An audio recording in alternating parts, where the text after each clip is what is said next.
Imagine this. You are lying in the snow, bleeding, with your daughter barely 3 days old who stops crying in your arms. Your husband's family has just thrown you down stone stairs in the middle of a blizzard. They called you trash, scum, a nobody. What they didn't know was that in 4 hours, you would inherit $2,300,000,000, and you were about to make every single one of them pay dearly. I am Emma Harrington, and what you are about to hear is not fiction. This is the real story of how I went from dying in the snow to destroying an entire dynasty. Of how a family that believed itself untouchable learned the hardest lesson of its life.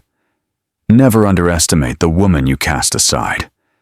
They humiliated me for 3 years. They recorded my worst moments for their 500,000 followers.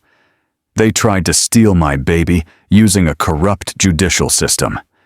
They believed that money and power made them invincible. They were wrong, because when I walked into that boardroom 8 weeks later with platinum blonde hair, a multi-billion-dollar empire backing me, and 4 million people watching it live, let's just say, the look on their faces when they realized who I really was. That moment, by itself, was worth all the suffering. But this is what made it legendary. They had signed a consent form without reading it, just as they had forced me to do. Karma has a wonderful sense of irony. Stay with me until the end.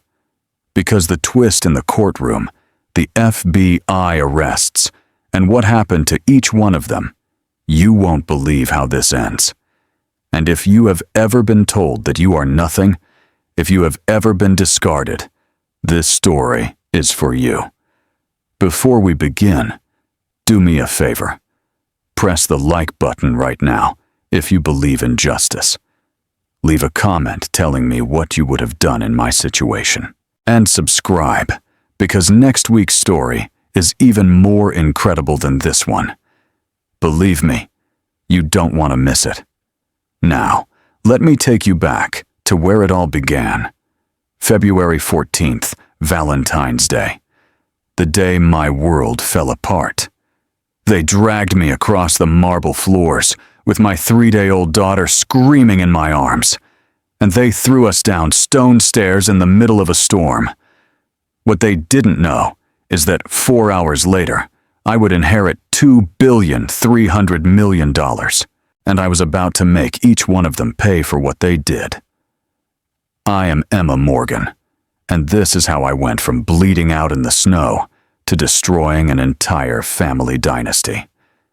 Stay until the end, because when they realized who I really was in that boardroom, the video went viral and finished them off completely. You won't want to miss what happened when 4 million people saw them beg. Let me take you back to where it all began. 3 days earlier, I was in a hospital bed at Mercy General. My body was still recovering from an emergency C-section. The pain was unbearable, spreading from the incision in my abdomen with every breath. But nothing, absolutely nothing, compared to the emptiness I felt. My husband, Michael, had not visited me in 52 hours. Not once. I had been counting the hours. The nurses kept casting me looks of pity, whispering among themselves when they thought I couldn't hear them. I kept telling myself he was just busy with work, that he would come soon. God, how naive I was. It was February 14th, Valentine's Day. The irony of the date was not lost on me. Little Grace was sleeping in the bassinet next to my bed, her face a bit yellow from jaundice. The doctor said it was common, that there was nothing to worry about. But every time I looked at her, my heart shrank with fear. She was so small, so fragile, so perfect. And her father hadn't bothered to come meet her. I was still connected to IVs in both arms. I still had a catheter. The incision pain was around a 7 out of 10, even with the Percocet they gave me every 4 hours. Every movement was agony. Near 11 at night, my best friend Rebecca slipped into the room. She worked in the intensive care unit on the floor below and had been coming to see me on her breaks. "Emma, sweetie," Rebecca said, her voice tight with something I couldn't identify. She looked worried, truly worried, not just sympathetic. "I need to show you something. Please don't get upset, but you have to see this before someone else tells you." She handed me her phone. It was already open to Instagram. I looked at the screen, and my entire world shattered into a million pieces right there in that hospital bed. It was Michael's account, a photo of him with another woman. She was beautiful, radiant, and clearly she was also pregnant. Her hand rested on her belly in that universal gesture of expectant moms. They were at Le Bernardin, a 5-star restaurant I could never afford, a place Michael had never taken me. The caption read, "With my true family. Finally being honest. Hashtag new beginnings. Hashtag blessed with the truth." Posted 6 hours ago. 47,000 likes. The comments were a mix of congratulations and confusion. "Hey, aren't you married?" someone asked. "Who is the other one?" another demanded. But most were just heart emojis and celebrations of his supposed truth. I felt as if someone had reached into my chest and squeezed my heart with their fist. "Emma," Rebecca told me softly. "It gets worse. He's been telling people at the hospital that you trapped him, that he's finally free to be with the woman he truly loves. 3 years. 3 years of marriage. 3 years of trying so hard to be enough for him, for his family, for his world. 3 years of love and total devotion. And all that time, he had someone else." My cell phone vibrated on the nightstand. It was an incoming call from an unknown number. I was too devastated to answer, too broken. I let it go to voicemail, barely registering that the caller ID had shown something for an instant. W. Harrington. Private. I never knew that my grandfather had tried to call me at 11:47 p.m. to arrange our first meeting. I would never know how close I was to being rescued. Dr. Morrison entered the room with the discharge papers in her hand.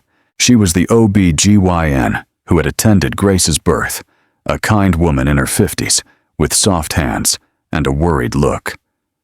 "Mrs. Sterling," she said carefully, "I need to talk to you about something. The hospital's social work department noticed some concerning dynamics. Your husband hasn't visited you, and there have been certain—" The door burst open. Victoria Sterling walked in like a fury. My mother-in-law wore a designer coat that surely cost more than my car, with an Hermes bag hanging from her arm and an icy rage in her eyes. Behind her came Jonathan, Michael's father, in an expensive suit that screamed money and power. Then Madison, Michael's sister, with her phone already in hand, recording. And finally, Alexis, the woman from the Instagram photo. She had a smirk of satisfaction, one hand over her pregnant belly, as if she were marking her territory. "Doctor," Morrison took a step forward. "Excuse me, visiting hours are over, and Mrs. Sterling needs—" Victoria interrupted her with a wave of her hand. "We are her family. We have every right to be here." She threw a folder at Dr. Morrison. "These are documents from Child Protective Services. My daughter-in-law is mentally unstable and unfit. We are here to protect our granddaughter." I stared at them, unable to process what was happening. CPS documents? What? The folder contained falsified papers claiming I had postpartum psychosis, a fake psychiatric evaluation from Dr. Gerald Rothman, the psychiatrist bought by the Sterling family. It recommended that temporary custody be taken from me immediately pending an evaluation. Dr. Morrison's hands shook as she read. I could see she was struggling. She knew this was wrong, but she wasn't sure what to do. They had already spoken to the hospital's legal department. The Sterling's donation for the East Wing gave them a lot of power here. Victoria approached my bed. Her voice dripped poison. "You've already ruined my son's life for long enough. This pathetic farce ends tonight." I was weak, confused, still dazed by the pain medication. "What are you talking about? I just had his baby." Alexis laughed. She laughed in my face. She stepped forward and pulled some papers from her bag. "That baby isn't even his. We did a DNA test." She showed me fake lab results. Probability of paternity, 0%. My head was spinning. When? How? I was here the whole time. This was impossible. You can't test a newborn without the mother's permission. But they had the papers, and they looked like official documents. Madison started broadcasting live on Instagram. I could see myself on her phone screen, pale and broken in a hospital bed. "Hi, everyone." Madison's voice was cheerful and cruel. "Did you want to know the truth about my brother's gold-digger wife? Well, here she is. Live from the hospital, where she's trying to trap him with a baby that isn't even his." I watched with horror as the comments started pouring in. "OMG, is this real?" She looked so pathetic. "Your brother deserves so much better." 500,000 followers watching me in my most humiliating moment. Victoria leaned in and said, "Let me tell you what you really were, Emma. A joke. A bet. My son and his college friends bet $100,000 to see if he could marry the poorest girl on campus and put up with her for 3 years. She pulled out her phone and played a video. It was Michael, drunk at his bachelor party 4 years ago, laughing with 7 friends. Man, 3 years with that starving girl for $100,000. Easy money. I'll just close my eyes and pretend she's someone else when we... Laughter. So much laughter. My world collapsed. 3 years. Every I love you. Every anniversary. Every time I tried so hard to fit into his world, to be worthy of the sterling name. It was all a joke. Madison noticed my bracelet, the simple silver chain with a small charm that had belonged to my mother. It was the only thing I had left of her. "Ooh, and what is this?" Madison mocked. "Your precious family heirloom?" She tried to snatch it from me. I jerked my arm back, and a sharp pain shot through my abdomen. "Don't touch it. It's the only thing I have from my mother." Victoria slapped me, hard, across the face. The sound echoed in the silent hospital room. Dr. Morrison gasped. "That is assault! I'm calling security!" Jonathan's voice was cutting. "We are the security. The Harrington Memorial Hospital? My family donated the entire East Wing. Call whoever you want." What they didn't know, what none of them knew, was that the hospital was named after my grandfather. They had just threatened me in my own family's hospital. Rebecca burst into the room. "What the hell is going on here?" Hospital security arrived, but they looked confused. Jonathan's donation gave him power. They didn't know what to do. Victoria threw the divorce papers at me. "Sign them right now, or social services will take your baby tomorrow morning. We have doctors who will testify that you are unstable. You will never see her again." I was sedated with painkillers, terrified. The pain from the wound was unbearable. The room was spinning. "Please," I begged, "please don't take my baby." My hands were shaking so much I could barely hold the pen. But Alexis leaned in and whispered, her hot breath in my ear, "Did you really think someone like you could keep a sterling? You're nobody, and you'll always be a nobody." Victoria smiled, cold and triumphant. "You're discharged. Come to the mansion tomorrow to pick up your junk. And after that, disappear forever." And just like that, they left. I fell to the floor, dissolved in tears. My whole body wouldn't stop shaking. Rebecca hugged me. "We're going to call the police. This is harassment. They're forcing you." "No," I whispered to her. "They have lawyers and lots of money. I have nothing. I just want my baby to be safe." Dr. Morrison took out her cell phone. I didn't see that she was recording the whole argument. I didn't know that, by her profession, she was obligated to report abuse and took her duty very seriously. "I'm documenting this," she said softly. "What they are doing is abuse." But I was so broken I didn't care. It's no use. They always win. But it would matter. Very much. Although I would find that out later. At that moment, I still didn't know. The next morning, February 15th, I called an Uber to go to the Sterling Mansion in Greenwich, Connecticut. I didn't even have money for my own car. Michael had controlled every cent during our marriage. Little Grace was in a hospital carrier, wrapped in a thin blanket. She looked so small, so helpless. At 3 days old, her life was already a disaster. The mansion stood imposing before us. Classic architecture, the kind that screams old money from every column and window. I lived there for 3 years, and never, not for a single day, did I feel it was my home. I still had my key. When I entered, all the house staff, those I thought were kind, avoided looking me in the eye. Some even smirked. I found all my belongings already packed. They had thrown them in trash bags at the entrance, like they were waste. With shaking hands, I walked toward my room. No, it wasn't the master bedroom. Michael and I never shared it. I always slept in the service area at the back of the house, because to them, I was never part of the family. Everything was destroyed. My clothes were soaked with fountain water. Ruined. My books were torn to pieces, leaves scattered on the floor. The photos of my mom had been burned in the fireplace.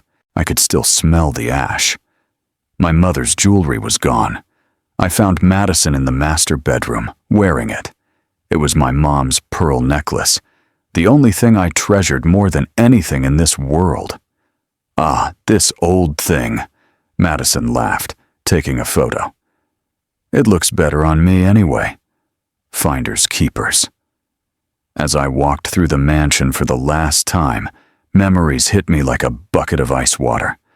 The first year, at Thanksgiving, Victoria made me serve the guests while the family ate. When I tried to sit down, she said, "The help doesn't eat with the family, dear." Michael said nothing.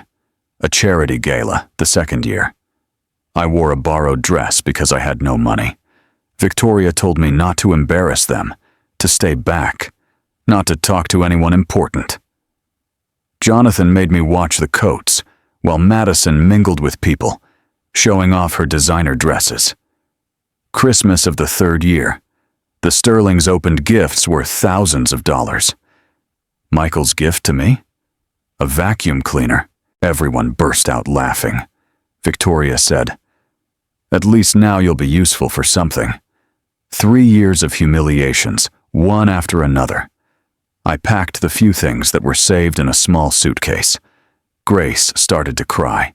She needed a diaper change and to eat, but I had nowhere to go to do it. Just as I was about to leave, Victoria's voice boomed through the intercom. "Emma, dear, to the main lobby. Right now. We're all waiting for you." I felt my stomach drop to my feet.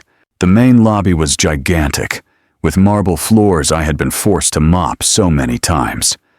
From the ceiling hung a crystal chandelier that cost more than most people earn in a year. There was the entire Sterling family, gathered as if they were a court about to dictate my sentence. Victoria was in the center, like a queen presiding over her court. Jonathan beside her, the king. Madison on the stairs with her phone in hand, already recording. Michael leaning against the wall, unable to even look at me. And Alexis, hanging on Michael's arm with that Victoria smile. Near them were 4 security guards I had never seen before. Large men, muscle for hire. Victoria's voice was icy. "Before you leave, and we forget you existed, you will kneel and ask for forgiveness for making us waste 3 years of our time, and for trying to trap my son with an illegitimate child." I squeezed Grace tighter against my chest. "No, I'm leaving. Let me go. Jonathan's threat was silent and deadly. Either you kneel, or we will make sure every homeless shelter in Connecticut knows you are a mentally unstable child abuser. Social services will search for you until they find you. I'm not going to kneel, Victoria signaled the security guards. Everything happened too fast. A guard grabbed my arms. I screamed, "Please, I have my baby. Please don't hurt her." Another guard ripped Grace from my arms. The pain was immediate and unbearable. My C-section stitches tore open from the struggle. I felt something warm and wet spread through my clothes. It was blood. Grace was screaming. That sharp, newborn cry that meant anguish, that meant terror. Madison was broadcasting everything live.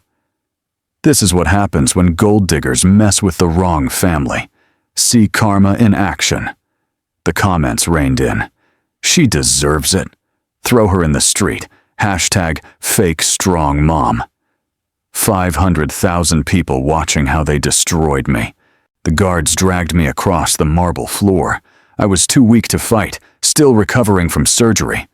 The blood loss made me dizzy. My shoulder hit the corner of a marble column with a gruesome crack. Pain exploded in my arm. It was probably dislocated. My bracelet got caught on the marble edge. The charm broke and rolled across the floor. A housemaid picked it up and tucked it away. At that moment, I didn't know she would be important later.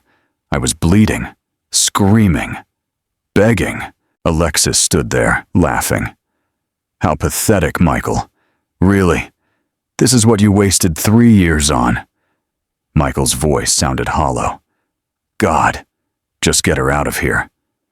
He didn't even have the courage to feel guilt. They reached the huge oak entrance doors and threw them wide open. Outside there was a blizzard in full force, 15 degrees Fahrenheit.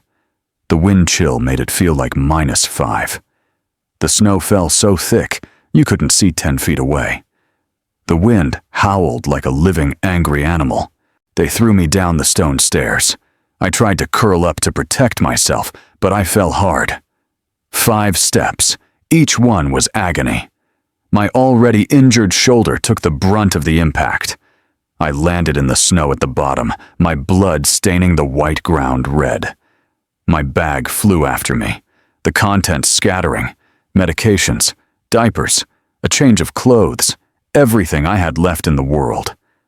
Then, a security guard threw Grace at me. I barely managed to catch her, pinning her to my chest to protect her from the cold. Madison yelled from the door, "Don't come back, or we'll have you arrested for trespassing. Say goodbye to your fake baby." Victoria's last words pierced the wind. "This is where the trash belongs." The door slammed shut with a thud that echoed in the empty street. There I was, sitting in the frozen snow. Blood everywhere, dislocated shoulder. C-section wound opening up. Grace's cries were getting weaker, and that was much worse than her screams. I had no phone. It had broken in the fall. No money. No coat. Just a thin hospital sweater. No real shoes. Just hospital slippers that were already soaked. Honestly, I believed Grace and I were going to die there. "I'm so sorry, my girl," I whispered, tucking her inside my sweater to try to share my body heat. "Mommy tried. I'm so sorry." Grace went silent. That terrified me more than anything else. Babies don't go silent in the cold. Not unless something is very wrong. "Please don't leave me," I begged her quiet little body. "Please. You're all I have." My vision began to blur. Hypothermia was starting to take effect. I could feel my body shutting down. I closed my eyes, ready to let go. Then I saw lights cutting through the snow. 3 black Mercedes SUVs appeared like ghosts in the middle of the blizzard. The SUVs stopped right in front of me. The doors opened before the vehicles came to a full stop. A man, an older man, in an impeccable Tom Ford suit, stepped down holding an umbrella. Even at 3:47 in the morning, in the middle of a blizzard, he looked like he had just walked out of a boardroom. "Miss Emma Catherine Morgan," he said. Thank God we found you." I could barely speak. "How? Who?" He knelt in the snow beside me, ruining what must have been a $3,000 suit. He didn't seem to care. "Your grandfather sent me. We need to get you both to safety right now." Behind him, a team of paramedics in Harrington Global medical uniforms ran toward us with thermal blankets and medical equipment. "Grandfather?" I managed to say. "My mother's father died before I was born. I don't have—" "You do. William James Harrington. And we need to take you to the Harrington Medical Center immediately. Your daughter is 10 minutes away from critical hypothermia." The paramedics worked with professional efficiency. They wrapped Grace and me in thermal blankets. They put an IV in my arm because I was severely dehydrated. Oxygen for Grace because her breathing was shallow. Someone immobilized my shoulder. Pressure bandages for the bleeding. They put us in a heated SUV. The heat felt like heaven after that brutal cold. The older man, Richard Blackwell, as I soon discovered, sat in the vehicle with us, supervising everything. Through the blizzard, the professional drivers drove as if they could see perfectly. Richard talked on the phone in a calm, efficient tone. "Dr. Anderson, estimated time of arrival 8 minutes. I have a 28-year-old female. 3rd day post-op C-section. Active bleeding. Possible shoulder dislocation. Moderate hypothermia. And a 3-day-old infant. Severe hypothermia. In critical condition. Prepare the NICU and trauma unit." A paramedic was checking Grace's temperature. 94.5, he said softly. "We need to warm her slowly. Normal for newborns is 97 to 99. If it hit 93, her organs would start to fail." I watched them work on my daughter, too exhausted to do anything but trust these strangers who had appeared out of nowhere. We arrived at the private Harrington Medical Center at 4:15 a.m. This wasn't Mercy General where I gave birth. This was something completely different. A private hospital for the ultra-rich. Marble floors, art on the walls, rooms that looked like hotel suites. Grace was rushed to the NICU. A team of 6 specialists attended to her instantly. Dr. Anderson, the top pediatrician, spoke to me as they worked. "You brought her just in time. 5 more minutes, and we'd be talking about permanent damage." I was taken to a private suite that looked like a luxury hotel room. They set my shoulder, which was excruciating, but necessary pain. They restitched my C-section. They gave me a blood transfusion and IV antibiotics, since the infection risk was so high. Finally, they gave me painkillers that actually worked. I woke up at 11 a.m., 7 hours later, with sunlight streaming through the windows. For a moment, I thought it had all been a nightmare. But then I saw my bandaged shoulder, the IV lines, and all the medical equipment. Panic took hold of me. "Grace, where is my baby?" At that moment, Dr. Morrison entered, the same OBGYN from Mercy General. "Emma, breathe. Grace is stable. She's in intensive care under observation. She's going to be okay. What are you doing here? How?" "Mr. Blackwell called me. He told me everything.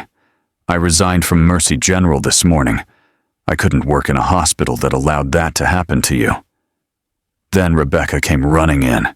She hugged me very carefully, and crying, told me, "Oh my God, Emma. Since you didn't answer the phone, I went to the Sterling mansion. I saw the blood in the snow. I thought—" And she completely broke down. "I'm okay," I told her. "We're okay." Richard Blackwell entered with a leather portfolio in hand. "Ladies, I need a moment alone with Emma. What I'm going to tell her is confidential." Rebecca and Dr. Morrison left, though it was clear they didn't want to. Richard pulled a chair up to my bed. They brought Grace in a rolling incubator. She was still monitored but stable. Seeing her alive and safe made me cry again. "Emma," Richard began. Your mother was Catherine Harrington before she was Catherine Morgan. Your grandfather was William James Harrington, founder and CEO of Harrington Global Industries.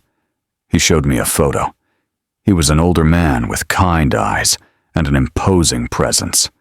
I had never seen him in my life. It's just, I've never seen him. My mom never talked about her family. She said they had all died. Richard told me the story.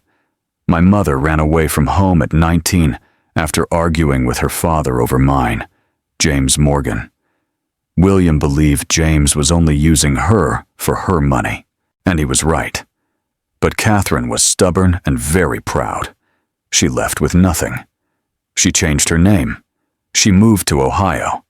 She worked up to 3 jobs to raise me alone after my father abandoned us when I was 2. Pride kept her from looking for him. Pride kept William from apologizing. 2 stubborn people who loved each other, but couldn't overcome their own egos. When my mother died 5 years ago in a car accident, William was devastated. He had been tracking her for years, always watching her, but never approaching. Then, he started looking for me. He found you 2 years ago, Richard said, right after you married Michael Sterling. My breath hitched. For 2 years, William has been watching you. He had security following you and cameras monitoring the Sterling mansion. He saw everything they did to you. Richard showed me recordings. Victoria forcing me to serve at parties. Jonathan making me work as an unpaid employee. Madison's cruelties. Michael's lack of interest. Absolutely everything. Why didn't he help me? My voice broke. Richard explained. William had wanted to intervene with all his strength, but his lawyers, including Richard, advised him to wait. They needed a completely ironclad legal protection for the inheritance. That way there would be no way for the Sterlings to say, I married Michael knowing about the money, nor any way they could dispute anything. They were creating a trust structure that would protect me from everyone. The plan was for William to introduce himself to me the day after I gave birth. February 15th, today. That call from an unknown number last night, I whispered. Richard nodded. It was William. He was flying back from London. He wanted to tell you he'd be at the hospital this morning to finally meet you. Richard's voice trembled. It was the first time he showed real emotion. His flight landed at 6:30 a.m. He went straight to his car. I called him to confirm the meeting time. He asked how you were. I told him you had been discharged, and we didn't know where you were. The GPS tracker located you at the Sterling mansion. GPS tracker? The bracelet. Your mother's bracelet. The one you've worn every day for years. William put a medical-grade GPS chip embedded in it. Waterproof, 5-year battery, and heat sensors. I touched my wrist. The bracelet was gone. I lost it in the snow when the charm broke. That's how we found you. At 3:47 a.m., the heat sensor triggered an alert. Subject entering hypothermic temperature zone. I called William immediately. I told him you were in danger. He accessed the live security feed we had on the Sterling property. Richard showed me the recording on his tablet. The entire attack. Madison broadcasting live. Me being dragged, thrown down the stairs, blood in the snow. Grace almost dying. All time-stamped, from 3:47 to 3:52 a.m. William saw that recording at 7:05 a.m. in his car. Richard's voice broke completely. At 7:15 a.m., his driver called me. William had collapsed. A massive heart attack. Paramedics arrived at 7:21. He was declared dead at 7:43 a.m. The crushing irony hit me like a punch in the stomach. Emma, when they threw you down those stairs at 3:47 a.m., you were nobody. You were exactly what they said. Poor, helpless, trash. But at 7:43 a.m., 4 hours later, when William's death was legally recorded, you became the sole heiress to a $2.3 billion empire. They threw you into the snow when you had nothing, but by the time you hit the ground and the clock started moving towards 7:43, you were already a billionaire. They just didn't know it yet. I stared at him, unable to process what he was telling me. Your grandfather died seeing them mistreat you, knowing he was about to give you enough power to destroy them all. Richard handed me an envelope. It was William's handwriting on thick paper. I read the letter through tears. My dearest Emma, if you are reading this, I am already gone. I am so sorry. I waited too long. I was flying home to finally meet you, to tell you that I'm sorry for failing your mother, for not finding you sooner, for seeing how that family hurt you and doing nothing. I wanted to have the legal protection ready first.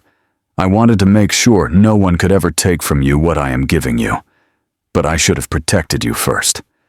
I saw the security footage this morning. Seeing them throw you and Grace into the snow, I realized I had made a terrible mistake. My heart couldn't take it. Literally.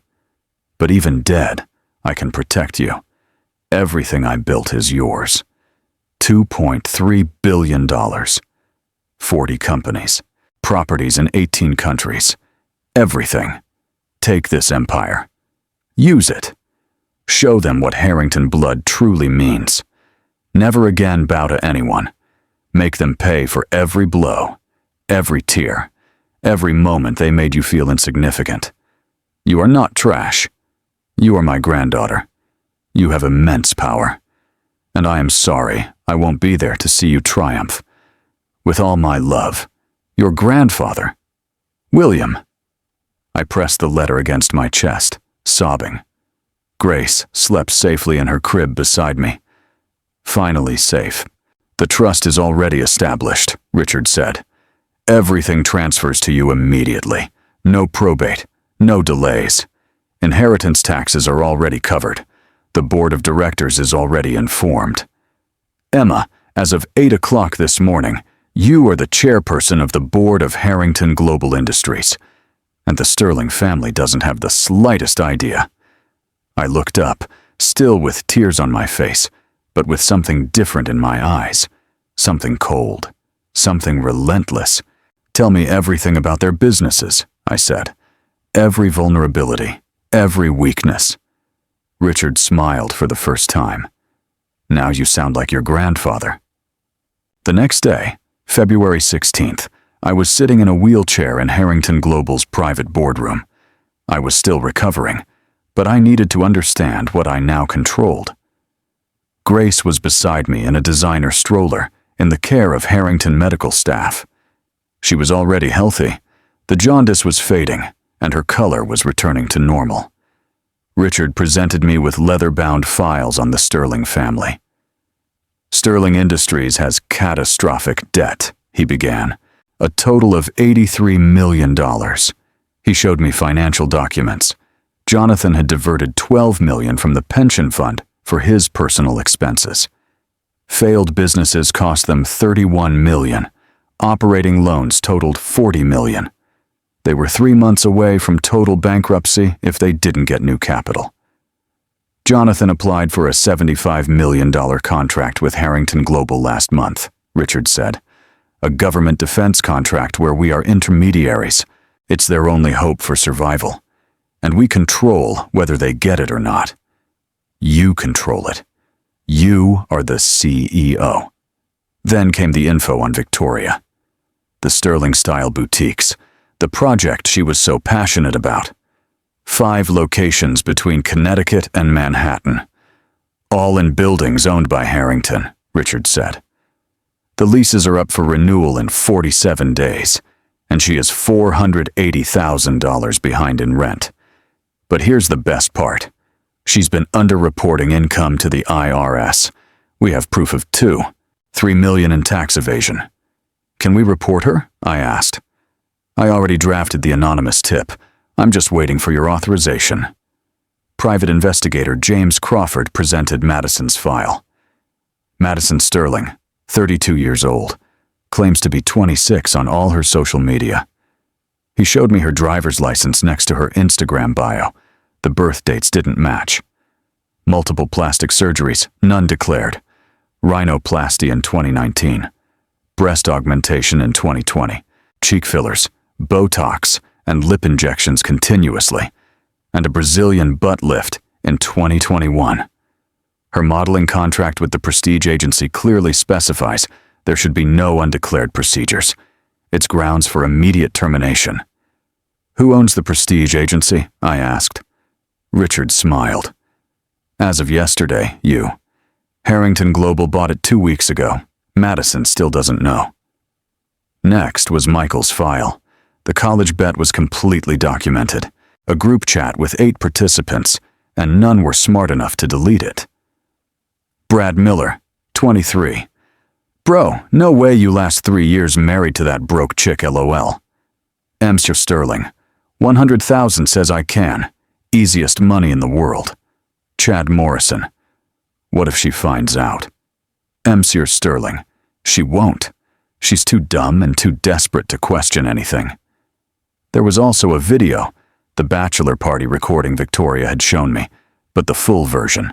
Michael was saying he closed his eyes and pretended I was Alexis, and everyone was laughing. Michael also diverted $3.8 million from Sterling Industries to fund his lifestyle with Alexis. Crawford added. Jonathan knows, but he covered it up because it's family. Finally, Alexis Beaumont. Only that wasn't her real name. Alexandra Marie Thompson, Crawford said, showing her 2019 California mugshot. A professional scammer. 3 documented cases. Case 1, 2018. Got engaged to Richard Pemberton, a tech millionaire. Faked a pregnancy, stole $400,000, and disappeared before the supposed abortion. Case 2, 2020. Engaged to David Collins, an investment fund manager. Faked being pregnant, stole $650,000, and vanished. Case 3, 2021. Fiancé of Marcus Whitmore, a pharmaceutical executive. Faked a pregnancy, but was caught before she was given the money. An arrest warrant was issued. She's wanted in California on fraud charges for failure to appear, identity theft, and wire fraud. The pregnancy with Michael is also fake. We tracked the ultrasound image. She bought it on a dark web forum for $200. Does Michael know any of this? I asked. Not yet. I thought about it for a moment. If I expose Alexis now, Michael will become the victim. Poor thing, tricked by a scammer. Richard seemed impressed. You learn fast. We'll save Alexis for later, for when it causes the most damage possible. During the next 8 weeks, I transformed. The first week was physical recovery and basic business. Physical therapy for my shoulder and C-section. Learning to carry grace while reading quarterly reports. Richard taught me how to interpret financial statements. I attended meetings in silence, observing. I learned about every division of Harrington Global. The second week I became a businesswoman. An intensive management course with Harrington executives. I studied the weaknesses of Sterling Industries.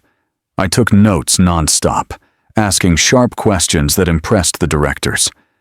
I made my first presentation to the board about the technology division, and it was a total success. The third week was my physical transformation. Designer shopping, Tom Ford suits, Armani jackets, Louboutin shoes. My hair went from brown to an elegant platinum blonde with balayage. Professional makeup classes, media training for my voice, posture, and an imposing presence. Stand like you own the place, my trainer told me. Because you do. The fourth week, I learned about power. Self-defense classes, Krav Maga. I would never feel helpless again. Negotiation workshops with Richard, meetings with the company's lawyers, learning to destroy someone legally. I practiced my executive face in front of the mirror, cold, powerful, unshakable. Weeks 5 and 6, strategic moves began. Harrington Global quietly bought Sterling Industries' debt from 15 creditors. A shell company acquired Madison's modeling agency. We hired forensic accountants to audit Victoria's boutiques. We prepared evidence for the IRS. The 7th week was about setting the trap. I prepared the presentation for the board with the design team. I forced myself to watch the video of my own assault.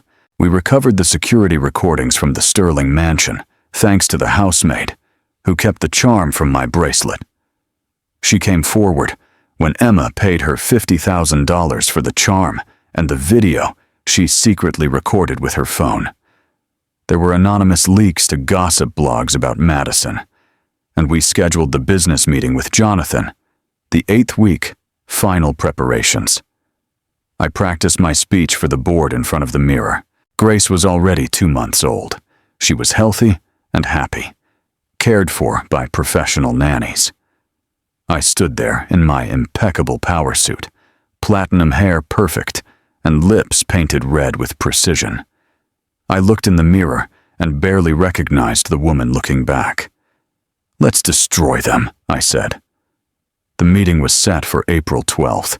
They had no idea who they were going to face. April 2nd, 10 days before the boardroom meeting.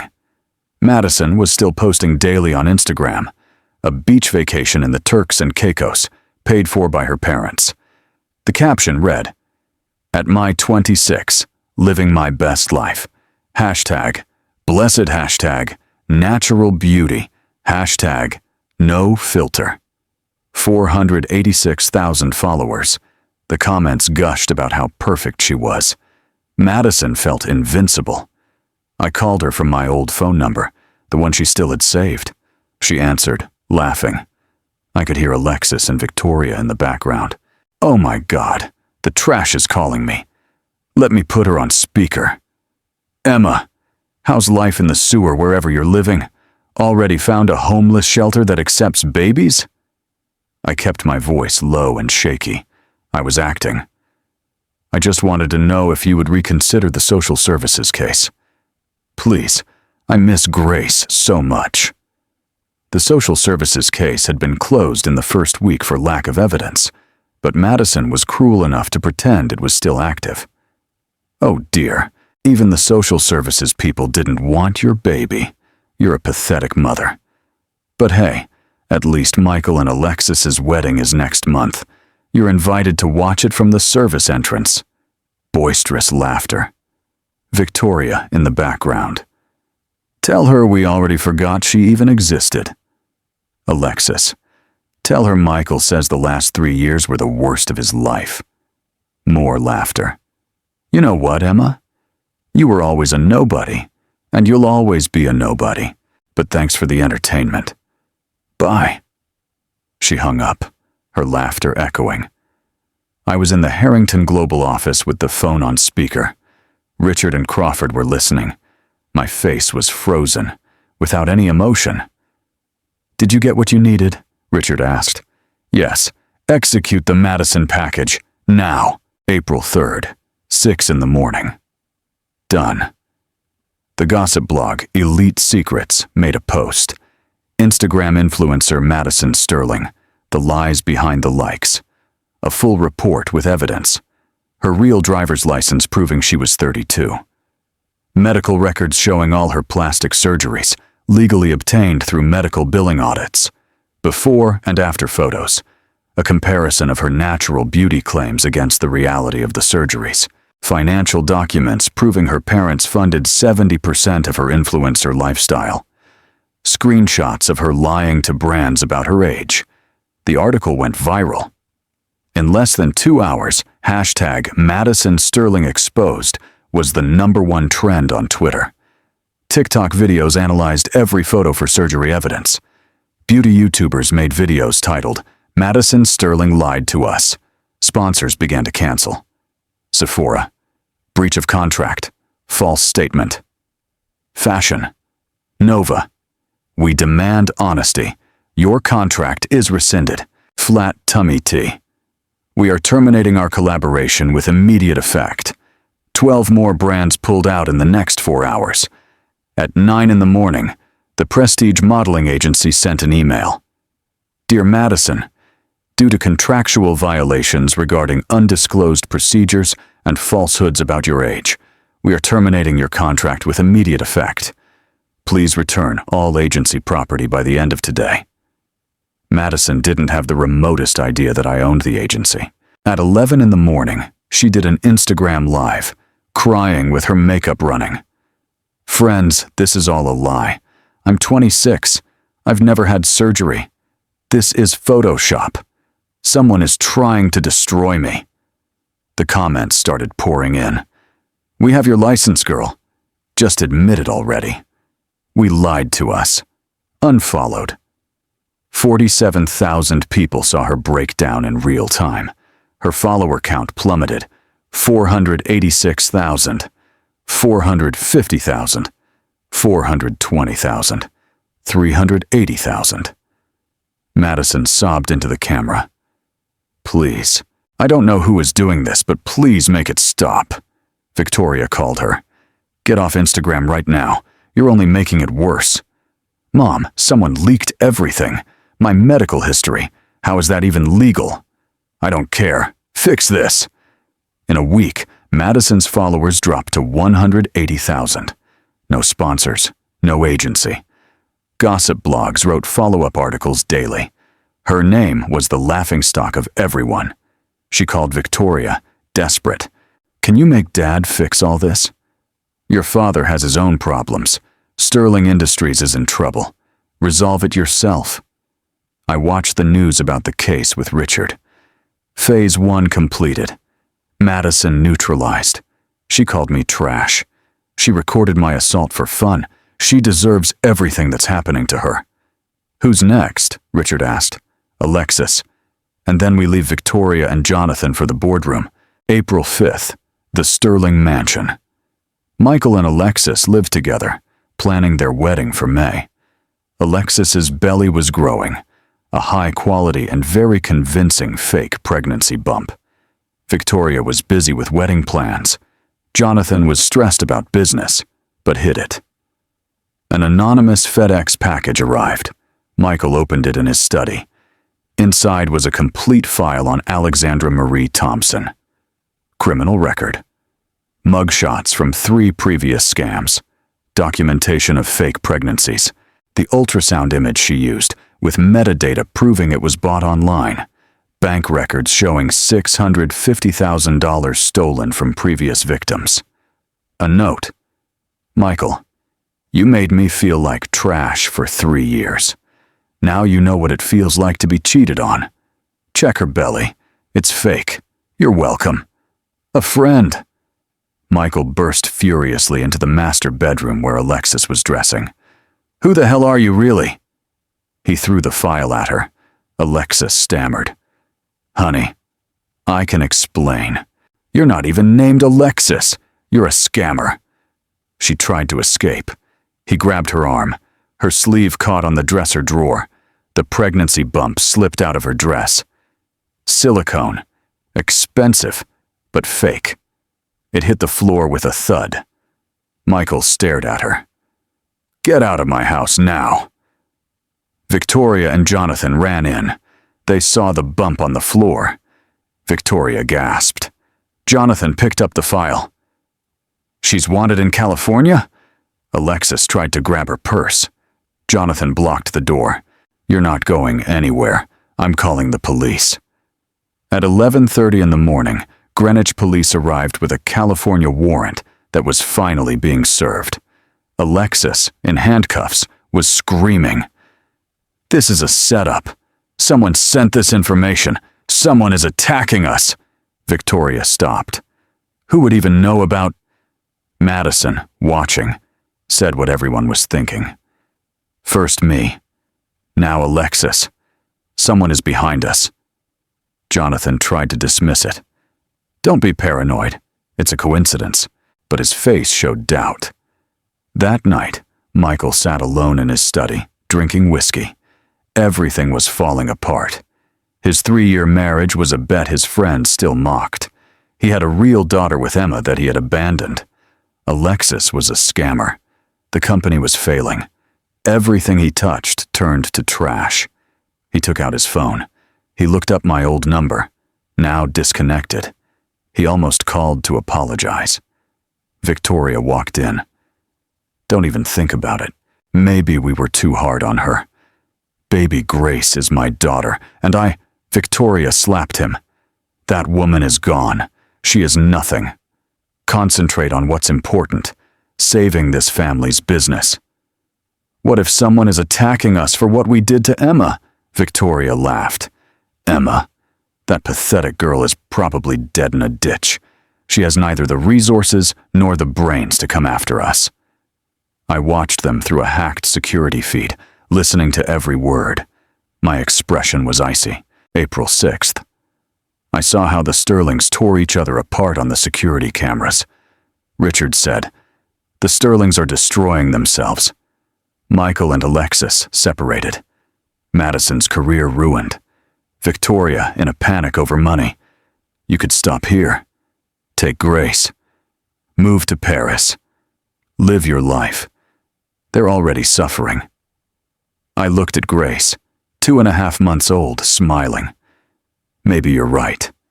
Maybe revenge isn't worth it. They are destroying themselves. I just want peace. I want Grace to grow up far from all this ugliness. I started planning to move to London. Harrington Global had offices in Europe. I could run the company from over there. Never see the Sterlings again. Let them rot in their own consequences. For a moment, I considered real mercy. But then came April 8th. Legal documents arrived at the Harrington Global office. Sterling family versus Emma Morgan. An emergency custody petition. They alleged that I had abandoned Grace. They presented false witness statements from Mansion employees who were paid off. They said I was mentally unstable, citing the fake and updated psychiatric evaluation from Dr. Rothman, that the Sterling family could offer a stable home with 2 parents, that Michael had reformed and was looking to amend his errors, that a girl's best interest was a Sterling home, rich and stable, instead of a single mother. They scheduled an emergency hearing for April 11th. In just 3 days, the judge was the Honorable Robert Whitmore of the Connecticut Family Court. Richard became very serious. Emma, this is grave. Whitmore is Old Money, Connecticut. He plays golf with Jonathan Sterling. He always leans toward traditional families. But I have proof. The assault. The abuse. They are alleging that all evidence was obtained illegally. Without valid proof, it's your word against theirs. In Connecticut Family Court, they play on home turf. That idea hit me like a punch. I have $3 billion, and I can still lose my daughter. Money doesn't always win in family courts, especially when the judge isn't impartial. My legal team of 5 top lawyers met. We need Dr. Morrison's testimony about the abuse in the hospital. She's afraid. Testifying means going against a hospital the Sterling family has donated to. And what about Rebecca Martinez, the nurse? It's hearsay testimony. She didn't witness the assault directly. And the Mansion security video? Illegally obtained. They won't admit it as proof. So we have nothing? The lead lawyer was honest. We have your testimony, but they're going to paint you as a bitter and vindictive ex-daughter-in-law. And Judge Whitmore is already on their side. Connecticut Family Court, downtown New Haven. I arrived with my team of lawyers. Across the aisle, the Sterling family had 8 lawyers. The Sterling's lawyer began. Your Honor, this is about a girl's well-being, Grace Sterling. She was born into a loving family. Her father, Michael Sterling, made mistakes, like everyone. But now he is committed to being the father she deserves. Her grandmother, Victoria Sterling, and her grandfather, Jonathan Sterling, are pillars of Connecticut society, with the resources and stability to give her an exceptional upbringing. The defendant, Emma Morgan, has shown erratic behavior. She abandoned her daughter with strangers, while she has been seen entering and leaving various luxury hotels and corporate buildings. We request immediate transfer of custody pending a full evaluation. They were twisting my work at Harrington Global to make it look like suspicious behavior. My lawyer responded, "Your Honor, this is a clear attempt by an abusive family to continue mistreating my client. Emma Morgan was assaulted. They kicked her out of the Sterling house in the middle of a blizzard with a 3-day-old baby. Objection. No proof of assault has been presented. Sustained. Counsel, limit yourself to the facts presented as proof." Victoria took the stand, dressed like the perfect grandmother, a Chanel suit, pearls, with a worried expression. "Your Honor, I loved Emma like a daughter. We welcomed her into our home despite her humble origins. We tried to help her adapt to our family's lifestyle. When she had the baby, we were full of joy. But Emma became increasingly paranoid and accusing. She said we were trying to steal Grace. We only wanted to help. She left our house on her own in the middle of the night. We were so worried. Now we discover we don't even know where she lives or what she's doing. Michael only wants to be a father to his daughter." My lawyer cross-examined her. "Mrs. Sterling, you claim Emma left voluntarily. Why would a woman recovering from surgery leave in the middle of a blizzard with a newborn?" "I don't know. I already told you. She was acting very strange." "Did you or anyone in your family lay a hand on Emma Morgan?" "Of course not. That is a vile lie." "And what about this?" My lawyer tried to show the recording from Madison's Instagram. "I protest. That recording was obtained without permission, and besides, it has been edited." Sustained. "I will not take into account evidence obtained illegally," Madison testified, well coached and very calm after her public humiliation. "Emma always resented our family. She was jealous of me, of our lifestyle. The night she left, she was shouting at my mother, threatening us.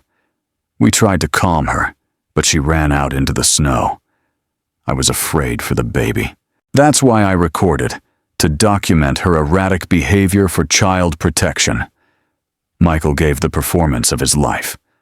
"Your Honor, I made terrible mistakes. I was a bad husband. I neglected Emma, and I'm very ashamed. But I love my daughter. I want to be her father. Now I'm in therapy, working to be better. My family can offer her stability, a home, resources, and a future. From Emma, I don't even know where she lives. How could she take good care of Grace?" Then I took the stand. I told the whole truth. The bet, the mistreatment, the trap at the hospital, how they threw me into the snow. The Sterling's lawyer tore me apart. "Miss Morgan, you report mistreatment, but you don't have a single piece of proof. There are no police reports, nor hospital records of that supposed assault. Your only witnesses are friends who, of course, are going to support you. Could it be that you are simply a resentful ex-wife trying to separate a father from his daughter?" "No, they threw me down the stairs. I have the recording." "A recording you got illegally, interfering with their security system." "Protest!" "Overruled. Answer the question, Miss Morgan." Someone recovered it for me." "So, you admit you got it illegally." Judge Whitmore dictated his verdict. "This is indeed a complicated case. However, my duty is to prioritize the child's well-being. While Miss Morgan appears to be a loving mother, I am troubled by the lack of solid proof supporting her grave accusations. Conversely, the Sterling family has proven to have resources, stability, and a real desire to provide for Grace. Therefore, I grant temporary custody to Michael Sterling and his family during a 30-day evaluation period. Miss Morgan will have supervised visits twice a week." I felt my world collapse. No, please." They brought Grace from the waiting room. I hugged her, crying without being able to stop. "No, please, don't take her from me. Please." A social worker took Grace from my arms delicately. Victoria took her with a mocking smile. Grace was crying, stretching her little arms toward me. I broke down. This was worse than the snow. because this time I had money, power, and resources. I had it all, and still, I lost. The system had failed me. On the courtroom steps, camera flashes wouldn't stop. The press was covering the case. Victoria took Grace to the Sterling car, with Madison by her side, looking victorious. Michael didn't even turn to look at me. That night, alone in the Harrington Global penthouse, I couldn't stop seeing Grace's empty crib. I called Richard. I tried to do things right, the good way, legally and civilized. And they won anyway. They took my daughter. We're going to appeal. We'll fight. No. My voice changed. It became cold, definitive. The rules are over. No more playing their game. You told me I control the board. Well, then, I'm going to flip it. Organize the meeting for the contract. I want them all in that room. April 12th, tomorrow. Emma, are you sure? They want war? They'll have annihilation. I worked from midnight to 6 in the morning. I called Dr. Morrison. I need you to testify. I will protect you. Please. She was crying. I'm afraid. Me too. But we'll do it anyway. Crawford found Madison's Instagram live broadcast from the hospital. Undeleted. Saved on Instagram servers. It was legally accessible. My lawyers filed an emergency motion with the new evidence. I didn't sleep. I put on my armor. A white Tom Ford power suit. Platinum hair. Perfect. Red lipstick. I looked in the mirror. Let's finish this. April 12th, 2 p.m. Harrington Global Headquarters, downtown Manhattan. 52nd floor. The Sterling family arrived in their Lexus. Their Mercedes had been repossessed, replaced by an older model. They looked finished. Jonathan's suit no longer fit well because of the weight he lost from stress. Victoria's jewelry was clearly costume, not real. She had to pawn the real ones for rent. Madison wasn't wearing designer clothes, her hair wasn't professionally styled, and she looked exhausted. Michael was hungover and defeated. But they tried to look confident. This $75 million contract was their only hope. In the elevator, Victoria said, "Remember, we are the Sterlings. Old money. They will respect that." Jonathan, "Just let me handle the negotiation. We need this contract or we are finished." Madison, checking her phone. "At least the situation with Emma is resolved. The judge gave us grace." Michael said nothing. He just stared at the elevator floor. The elevator opened on the 52nd floor. Impressive. Floor-to-ceiling windows, the Manhattan skyline, modern art, evident wealth. The receptionist directed them to the boardroom. It was huge. Glass walls, view of Central Park. A conference table with capacity for 20 people. At the head, the CEO's chair was turned around, facing the city. 8 board members in expensive suits were already seated. There were security guards at the exits. A huge screen hung behind the CEO's chair. The Sterling family sat across from the CEO's chair. Jonathan cleared his throat. "Thank you for this opportunity to—" My voice interrupted him. "Hello, Jonathan." The chair turned slowly. There I was, in a position of total power. Platinum blonde hair, impeccable. White Tom Ford power suit. Red Louboutin heels. My grandfather's signet ring. Red lipstick. An icy expression. "Hello, Victoria." Their reactions happened in slow motion. Jonathan lost all color in his face. He stumbled back and fell into his chair. Victoria flat out fainted. Madison managed to catch her, looking at me completely horrified. Madison's jaw dropped. She couldn't process what she was seeing. Her phone fell from her hand. Michael was totally paralyzed, eyes wide, unable to speak. The security guard stood in front of the exits. No one was leaving. Jonathan recovered enough to speak. "What? What is this? Is this some kind of joke?" I stood up and walked slowly around the table. My voice sounded calm and deadly. Please, sit down. We have a $75 million contract to discuss. Victoria came to, hysterical. This is crazy. It can't be. You are nobody. I am Chairperson Emma Catherine Harrington, CEO of Harrington Global Industries, sole heiress to the $2.3 billion empire of my grandfather, William Harrington. I pointed to the portrait hanging on the wall, the official photo of William Harrington. And you are here because you requested a contract with my company. Michael finally spoke. This is impossible. How? What? How am I here? Let me tell you a story. I pressed the remote. The screen behind me lit up. The first slide showed February 15th at 3:47 a.m. The video of me being thrown down the stairs of the Sterling mansion, time-stamped. Clear as day. Victoria screamed, "Turn that off!" "No, you're going to watch it." The video played. Everything. Madison broadcasting live. Me being dragged across the marble floor. Blood on the floor. Victoria demanding I kneel. The guards ripping Grace from my arms. Me thrown down the stairs. Blood in the snow. The doors slamming shut. The boardroom went into a deathly silence. Even the executives who hadn't seen this looked horrified. February 15th, 3:47 a.m. You threw me down those stairs. In that moment, I was exactly what you said I was. Nobody.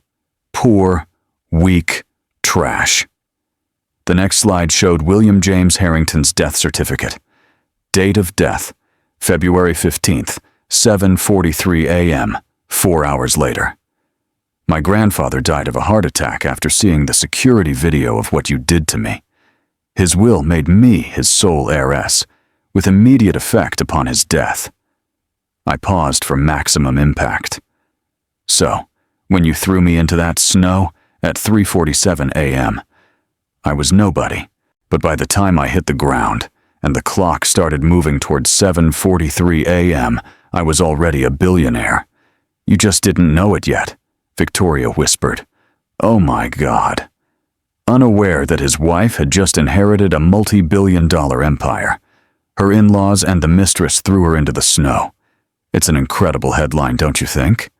Now, let's talk about your situations. The next slide showed Jonathan Sterling's finances. Everything in red. Sterling Industries. $83 million in debt. Only it's no longer $83 million. As of 3 weeks ago, I am the owner of $75 million of that debt. I bought it from your creditors at a good discount, and I demand it be paid. Today, you have 48 hours to pay in full, or I will seize all your assets. Jonathan wanted to speak, but the words wouldn't come. Oh, and this, the FBI logo appeared. Email chains showing Jonathan's embezzlement from the pension fund. The FBI received these documents at 9 this morning. Expect charges by the end of the week. Next slide. Victoria Sterling's boutiques. Sterling-style boutiques. 5 branches. All in my buildings. You are evicted with immediate effect. The locks will be changed at 5 p.m. You also owe $480,000 in back rent. I will sue you for that rent plus damages. And one more thing. The IRS logo appeared.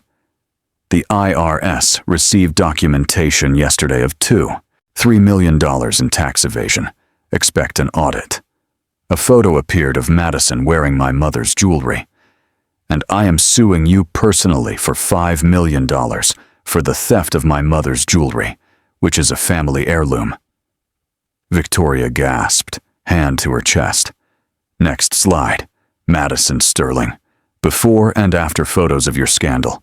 Your modeling career? Destroyed. Your influencer status? Finished. But here comes my favorite part. A video played. Madison's Instagram live from the hospital. The full recording of her broadcasting my mistreatment. This was publicly broadcast to 500,000 people. It's admissible evidence. The Greenwich Police Department received this recording this morning.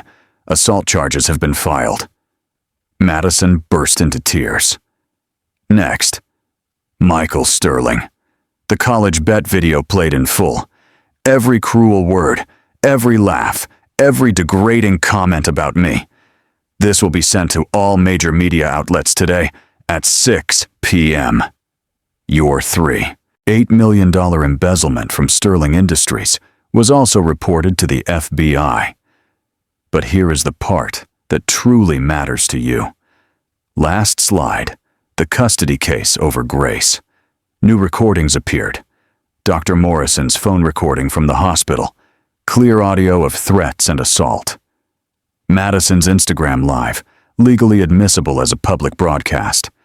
The testimony of 3 former employees of the Sterling estate, whom I paid to tell the truth. An emergency motion was filed this morning in Connecticut Family Court. New evidence, a different judge. Hearing scheduled for tomorrow morning. You will never see Grace again. Michael lunged at me across the table. You bitch! You ruined everything! Security tackled him to the floor. I didn't even flinch. Michael was on the ground, pinned by security. You ruined my life. We gave you everything. I leaned in and spoke low, just for him. Michael, you gave me nothing. You married me for a bet. You let me be mistreated for 3 years. You abandoned your daughter when she was 3 days old. I didn't ruin your life, Michael. You did.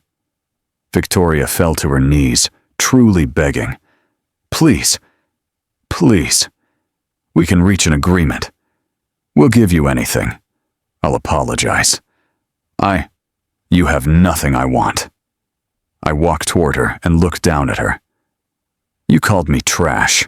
You said I was nobody. You said my place was in the snow. But trash doesn't own it too. $3 billion empire. Trash doesn't destroy dynasties. You didn't get rid of trash, Victoria. I leaned in toward her. You got rid of a queen. Jonathan, completely defeated, made one last attempt.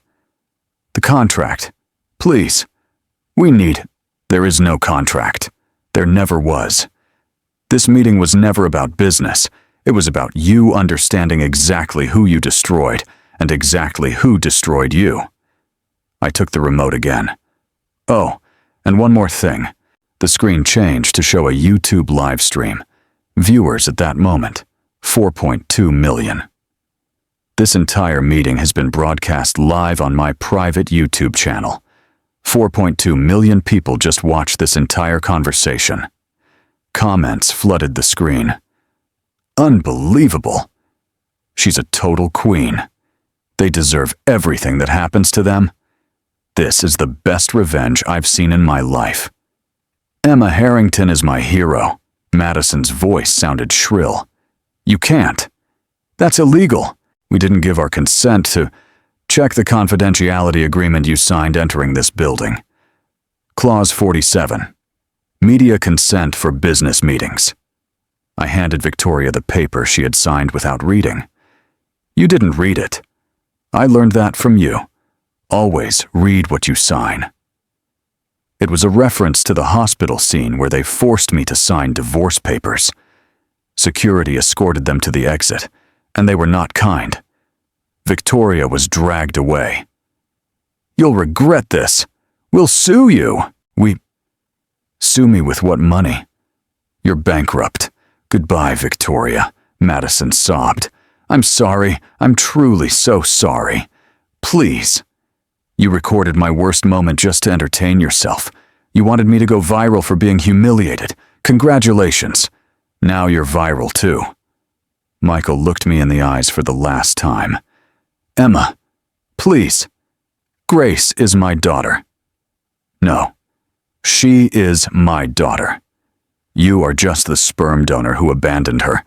You will never see her again. Security forcibly removed him. Jonathan just left in silence, broken, defeated.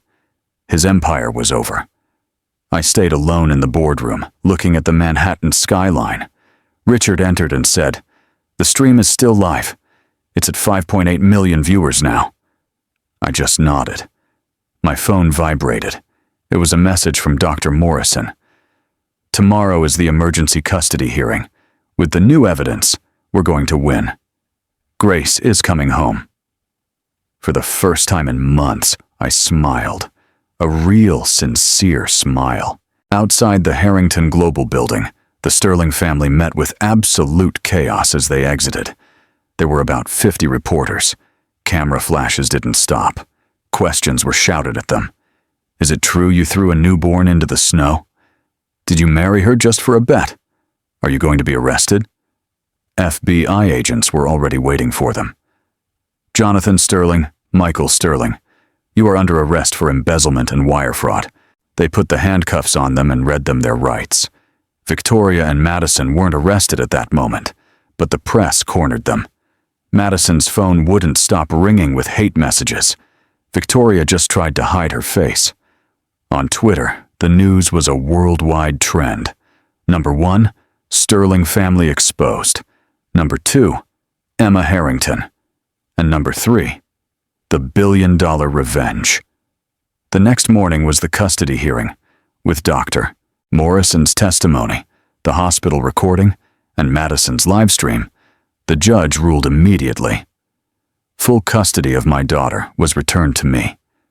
The Sterlings were denied all visitation while their criminal trial was pending.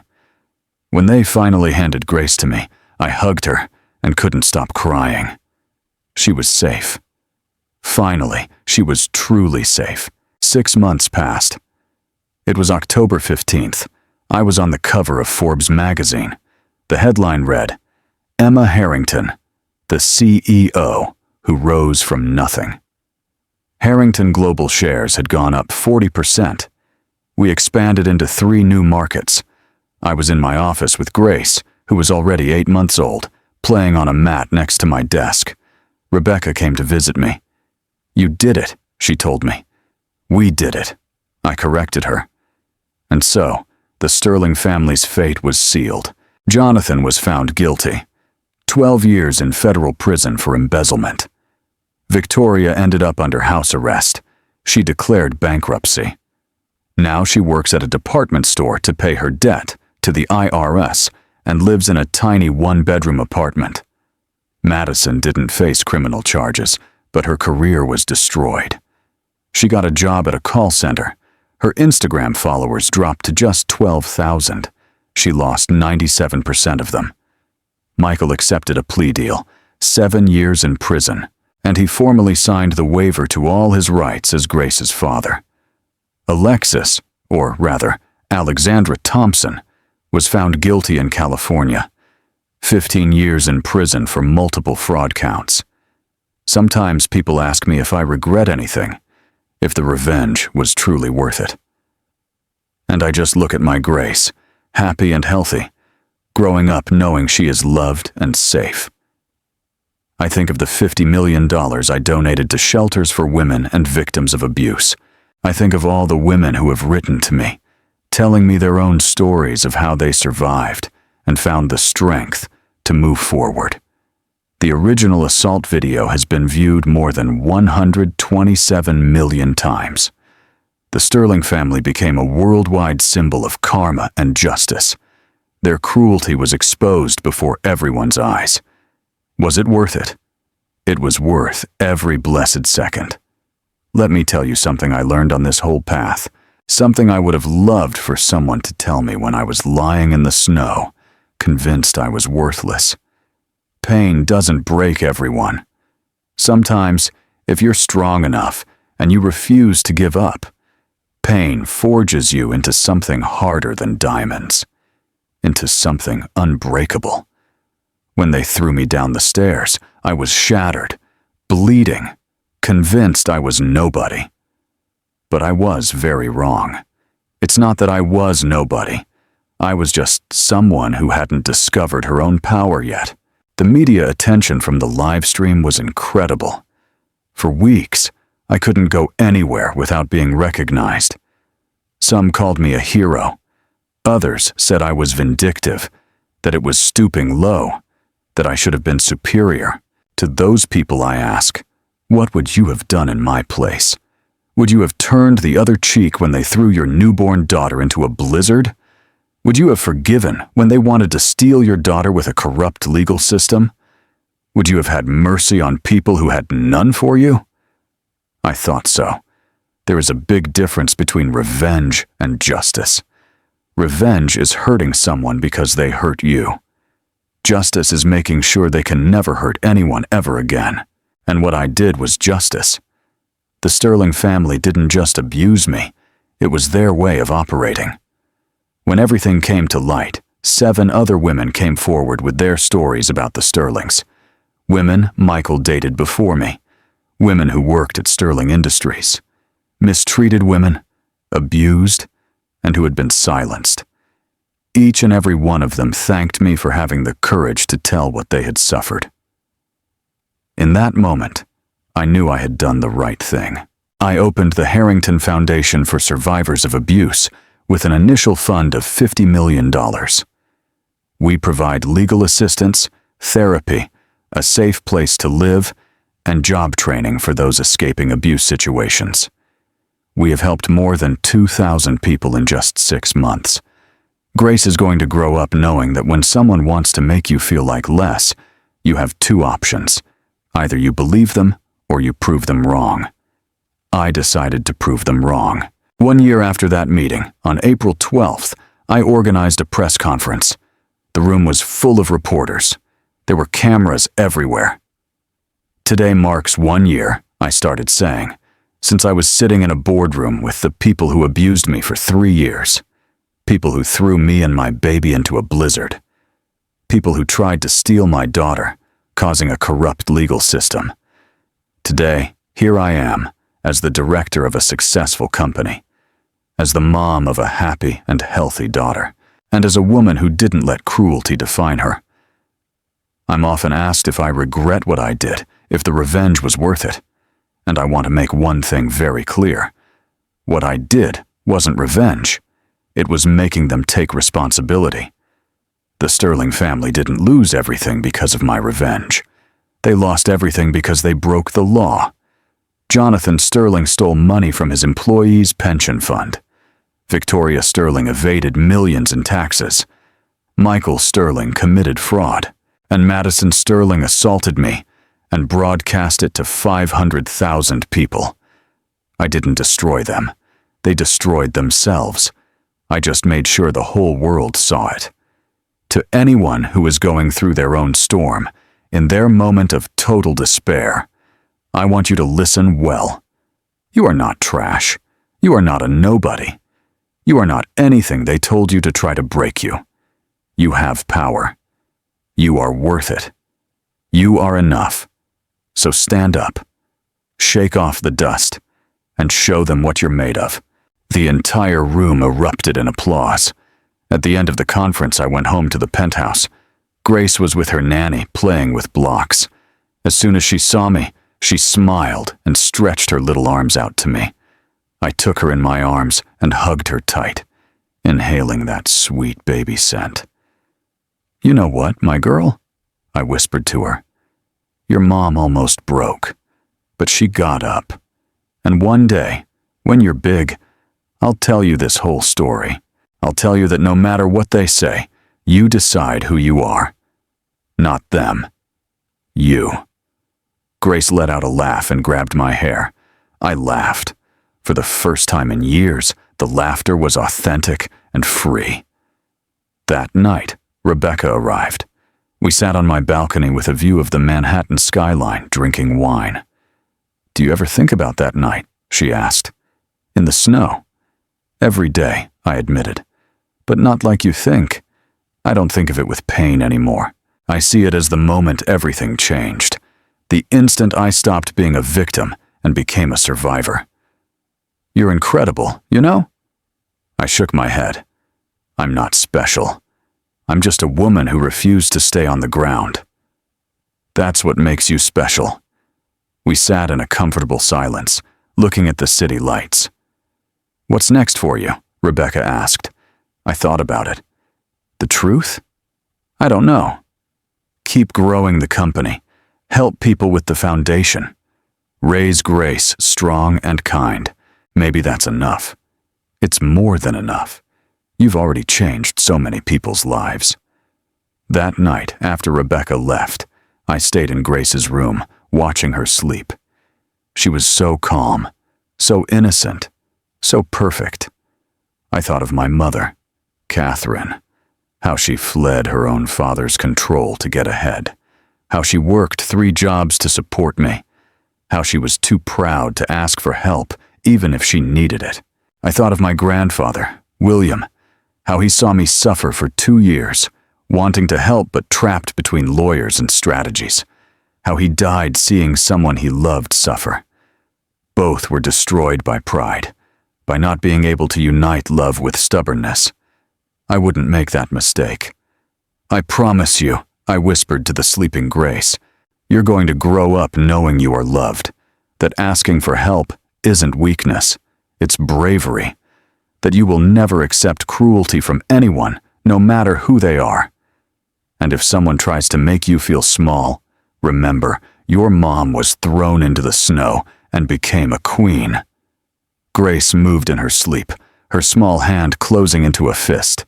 I smiled and kissed her forehead. Tomorrow, I had a board meeting. Next week, we were launching a new division of Harrington Global focused on ethical business and labor welfare. Next month, the foundation would open 3 new shelters. But tonight, it was just Emma, a mother watching her daughter sleep, a woman who survived hell and came out stronger. And that was enough. 5 years later. Today, Grace starts kindergarten. She wears a purple dress she chose herself, with pigtails in her dark hair, jumping with excitement. "Mom, do you think the other kids are going to like me?" she asks as I take her to school. "Honey, they're going to adore you. Just be yourself. That's always enough. Like you always say." Exactly like I always say. I see her run toward the school, fearless and radiant, and my heart fills with pride. Harrington Global is now worth $1 billion. We've expanded into renewable energy, ethical manufacturing, and affordable housing. Every decision I make, I think about the type of world I want Grace to inherit. The Harrington Foundation has helped more than 15,000 people escape abuse situations. We've funded 3 documentary series on domestic violence. We've pushed for greater protections for abuse survivors in family courts. The Sterling family is now a distant memory. Jonathan got out of prison last month after serving his full sentence. He's 67 years old and works as a salesman at a hardware store.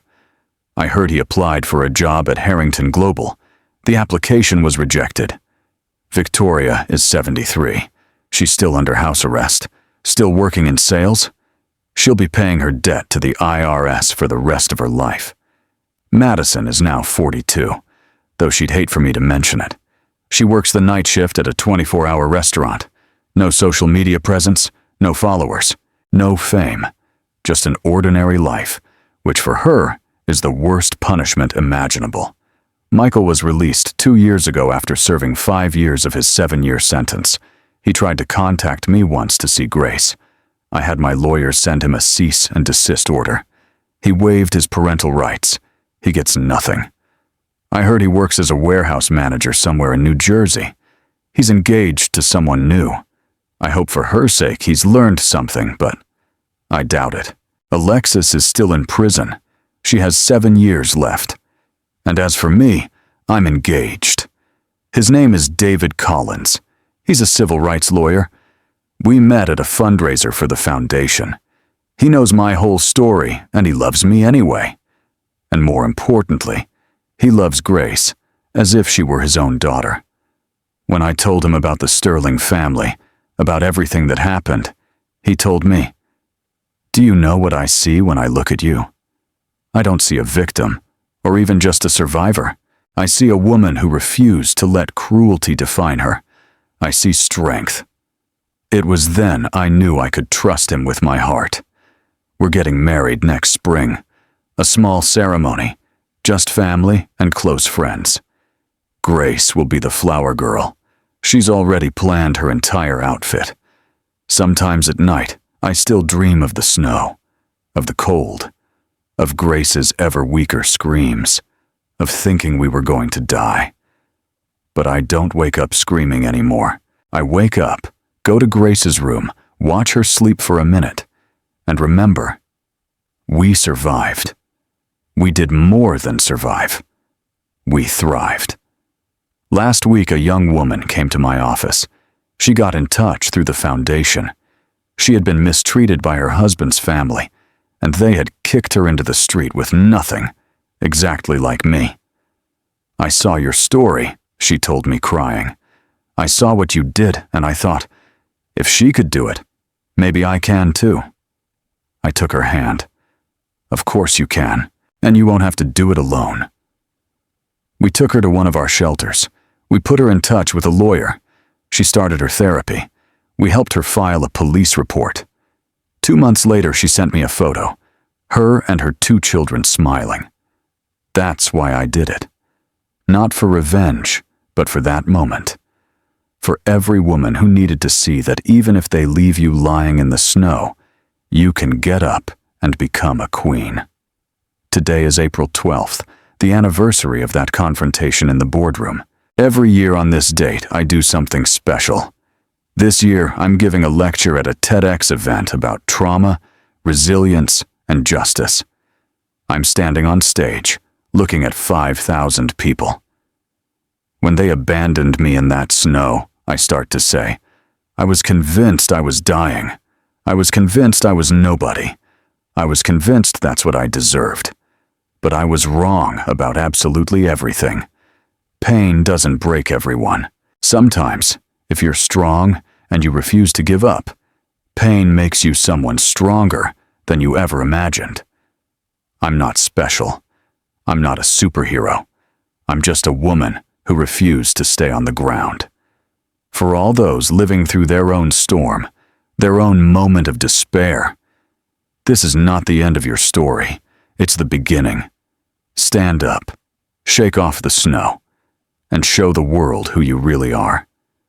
Because trash doesn't build empires. Trash doesn't change lives. Trash doesn't inspire thousands of people to find their own strength. You are not trash. You are not a nobody. You are powerful beyond measure. And one day you will remember this moment and realize it was right here when you became unbreakable. The standing ovation lasted 3 minutes. Afterward, hundreds of people line up to talk to me, to share their stories, to thank me, to tell me they too are getting up. That night, I'm at home with Grace and David. We prepared dinner together, something simple. Pasta, Grace's favorite. Mommy, why do people always want to talk to you? Grace asks, as she stirs the sauce carefully. Because Mommy's story helped them understand something very important. And what is it? That no matter what happens to you, you decide what it means. You decide who you become.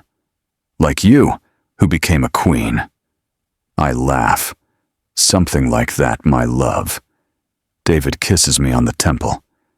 The queen who rose from the snow. I like that, I say.